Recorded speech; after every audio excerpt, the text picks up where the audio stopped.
કામરૂ દેશની સરહદ કહેતા કામરૂ દેશના સીમાડે ગયો ત્યાં બાબો બાળીનાથ પોતાની મઢીએ ધૂળો ધખાવીને બેઠા છે, જેની ફરતી ચૂડેલું રાહડા લે છે. ત્યાં મેલડીની પાસે કેટલા દાગીના પડ્યા, આપણી પાસે ઘરેણા હોય ને એમાં બધા રહ્યા ને, એ મેલડીના દાગીના છે.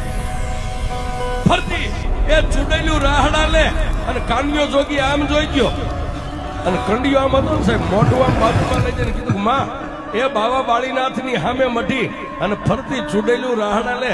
અને તેથી કાનિયા જોગીને માતા મેરડીએ કીધું કાનિયા થડકતો નહીં, બીતો નહીં, ધીમે ધીમે એ ડગલે ડગલે મને મેરડીને યાદ કરતો કરતો બાબા બાળીનાથની મઢીની બાજુમાં જા.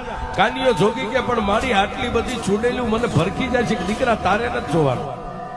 એ કાનિયા તને હજી મારી ભક્તિની ખબર છે, તને મારી શક્તિની ખબર નથી કે હું મેલડી કેવું. પણ એ કાનિયો જોગી બાબા બાળીનાથની મઢિયા નજીક હાવ પહોંચે,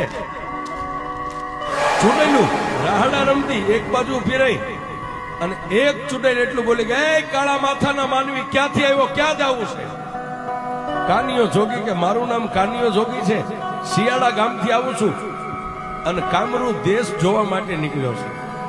અને તેથી એ કાનિયા જોગીએ મારી મેલડીને કીધું કે મારી હવે ખરાખરીનો ખેલ છે. અને તેથી માતા મેલડી એટલું બોલી કન્યા એક હાથે કંડિયો પકડ અને એક હાથે નીચે નમીને હાથમાં એક મુઠ્ઠી ધૂળ આમ ભરી મારી મેલડીનું નામ ચૂડેલનું જે ટોળું ઊભું ને એની સામે જય મેલડી કરીને આમ ધૂળનો ઘા કર.